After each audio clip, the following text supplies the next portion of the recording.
안녕하십니까, 불광입니다. 국회의원들 캄보디아 관광지는 안전, 여행 제한 풀어라, 치안이 있으니 피싱을 하는 것, 캄보디아 전쟁 중 아니다. 국회의원들이 캄보디아 여행 제한 완화를 요구하고 나섰다. 현지 교민들이 관광객 급감으로 생계에 어려움을 겪고 있다는 점을 이유로 제시했다. 의원들은 전쟁 중이거나 무장단체가 활동하는 국가와 달리 캄보디아 수도 프놈펜과 관광지 틈은 안전하다고 주장했다. 유튜버들이 프놈펜 안전하다고 한다, 범죄자들은 콜센터에서 조용히 있다 라는 기사가 보이십니까? 넌 좀 맞아야 되겠다. 정말 어이없는 내용이지 않습니까? 그런데 저게 없는 이야기를 지어낸 게 아니라 실제로 있었던 이야기를 그냥 기사로 쓴 거예요. 11월 28일 국회 외통위 전체 회의 내용이고요. 궁금하신 분들은 유튜브에 가셔서 외통위 전체 회의 내용 보시고 사실 검증하시면 됩니다. 그리고 시간 아까우신 분들을 위해서 제가 중요 부분만 편집해서 보여드리겠습니다.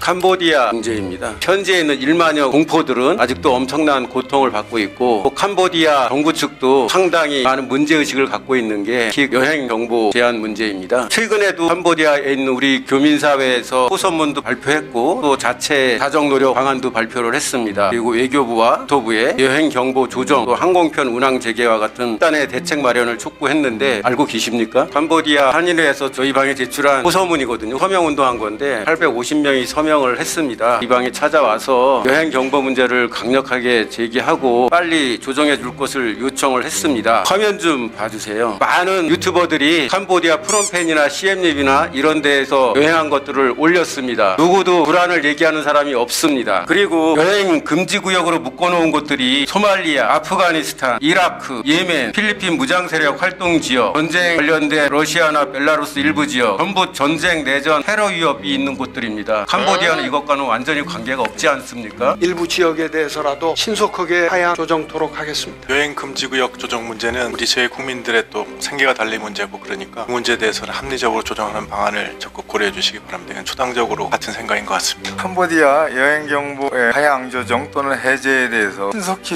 하겠다, 하향 조정하겠다 이런 말은 하세요. 이전서부터 얘기를 했고, 언제 할 거예요? 언제 하향 조정 내지 해제하실 거예요? 크리스마스 뭐 그럴 때 할 거예요? 아니면 이번 크리스마스 전에는 해제할 거예요? 그래서 연말까지라도 어떻게 해보겠다, 그때 해보겠다라는 말씀을 하시는 거잖아요. 11월 말까지 하기는 어려운 상황이었습니다. 이게 인식의 차이나 현실감의 차이라고 저는 생각을 해요. 범죄 현장이 어디예요? 네, 캄보디아 도처에 있습니다. 거기는 콜센터를 하는 곳이에요. 거기서는 범죄인들이지만 사람들이 전화를 오고 PC방을 이렇게 하는 거고, 범죄가 자행되는 현장은 서울이에요. 그리고 경기도고 파주고 경주고 부산이고, 거기서 피해자들이 발생하고 있잖아요. 범죄의 현장은 캄보디아에서, 거기서 한국인들이 캄보디아 사람들하고 칼 들고 총 들고 싸우는 게 아니에요. 그 사람들이야말로 거기서 있는 콜센터 하고 있는 그 사람들은 청년들이에요. 20대예요. 전부 여성도 있고, 정말 조용히 드러나지 않고 범죄를 하고 있는 거예요. 전화로만. 거기서 활극 이런 건 안 해요. 거기선 치안이 있으니까 거기서 그 일을 하고 있는 거예요. 이거 잘못 생각하고 있는 겁니다. 실제 범죄가 자행되는 곳은 서울이고 파주고 부산이에요. 그걸 찾아내야 되는 거예요. 전화만 해요. PC방만 하고. 그걸 정확한 사람들이라고 생각하고 그러는데, 범죄의 성격이 달라요. 옛날 범죄, 골목에서 싸우고 그런 범죄가 아니에요. 그건 인터넷에서 하는 그런 범죄예요. 넌 좀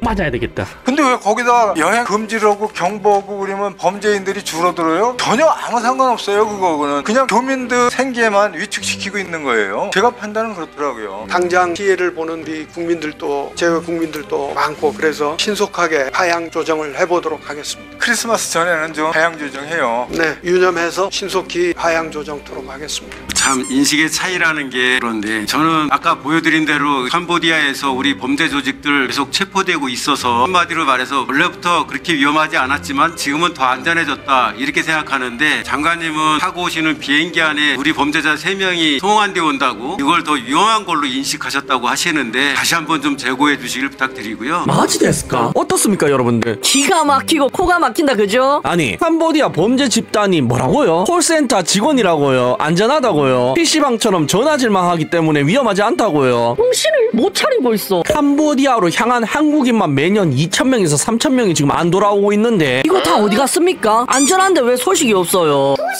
그리고 잡히고 있는 사람들이야 해봤자 범죄자들이 잡히고 있잖아. 뭐 사기 조직 17명 검거, 주범 리강호 현지에서 체포 이러고 있지만 캄보디아 대사관에서 굉장히 많은 일을 하고 있는 것도 알겠어요. 그런데 캄보디아 대사관에서조차 이야기하잖아. 100여 건의 미해결 사건이 있다고. 국정원에서도 이야기하잖아. 캄보디아 범죄단지에 한국인 1,000여 명 넘게 있을 것으로 추정된다고. 외신에서는요 2,000명 이상일 것이라고 예상하고 있다잖아요. 마지 됐을까? 저 사람들은 국민 아니에요. 저 사람들 못 구했다니까 지금. 그런데도 안전합니까? 정신을 못 차리고 있어. 그리고 제일 안전하지 않은 이유가 뭡니까? 천재라는 이 범죄자 쉐이를 아직도 못 잡았잖아. 그리고 저 사람을 잡아도 문제인 게 저 사람을 잡는다고 저 사람 조직이 없어지는 건 아니죠. 심지어 배우가 누군지조차 모르고 있잖아. 그리고 캄보디아 범죄 조직에서 도망쳐 나온 사람들 증언 못 봤어요. 그 사람들 납치당해서 하루 종일 콜센터에서 일하면서 구타당하고 그런 게 일상이라잖아. 그래서 상납금 못 채우면은 막 전기로 나쁜 짓도 당하고 그래도 못 채우면 어떻게 된다 했습니까? 배 타고 해상으로 끌려나가서 사람 어떻게 한다잖아. 이거 제가 지어낸 이야기예요.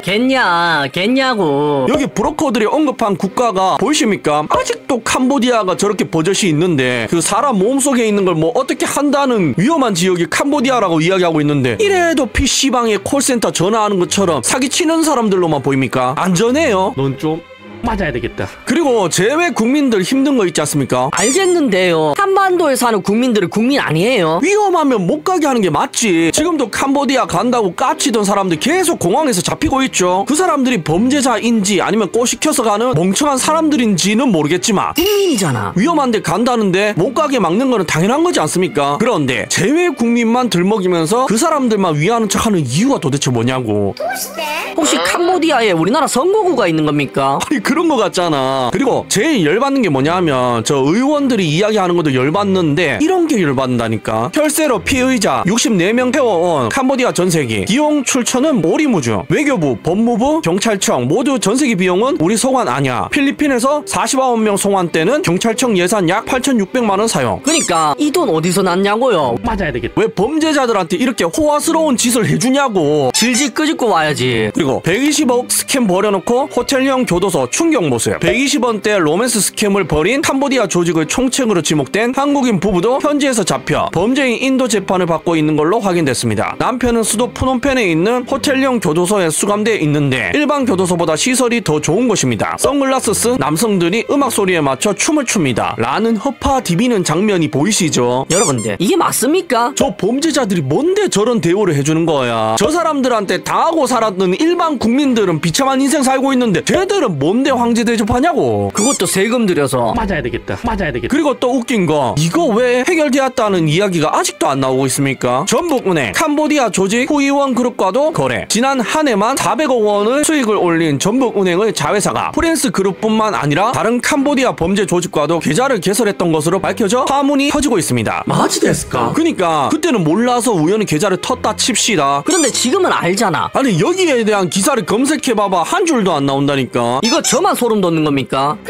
진짜 어이없는 거라니까. 사람이 한 해에 저만큼 몇천 명씩 납치되고 있는데 온갖 고통이 시달리고 있는데 심지어 아직도 진행 중이죠. 왜냐면 사라졌던 사람들의 행방을 아직도 못 찾았잖아. 캄보디아에 범죄 조직 단속한다 해놓고 그런 무고한 사람들 피해자들은 찾았다는 소식은 없고 피의자 범죄자 이 쉐이들만 찾았다는 소식만 계속 들려오고 있잖아요. 그런데 뭐라고요? PC방, 콜센터 그런 것만 하는 거기 때문에 전화만 하고 있기 때문에 별로 위험한 범죄가 아니라고요. 넌 좀 맞아야 되겠다. 아니 요즘에 콜센터에서도 장기 이식 수술합니까? 말도 안 되는 소리를 하고 있어. 그리고 뭐요? 우리 인식이 잘못됐다고요. 캄보디아는 안전하다고요. 그런 말 하시는 의원님들이 보좌관 없이 경호원 없이 진짜로 캄보디아 가실 수 있을 거라고 생각하십니까? 안전하지가 않다니까. 그 어떤 뉴스를 봐도 어떤 소식을 들어봐도 안전하다는 이야기가 없는데 도대체 뭘 믿고 안전하다 이야기하는 건지 도무지 이해를 할 수가 없다니까. 그리고 그 말을 듣고 빠른 시일 내에 여행 금지 지역을 해제한다는 저 장관이라는 사람도 어이가 없지 않습니까? 꿈속에서 깨어나셔야 합니다. 라이브 썸. 시청해주셔서 감사합니다.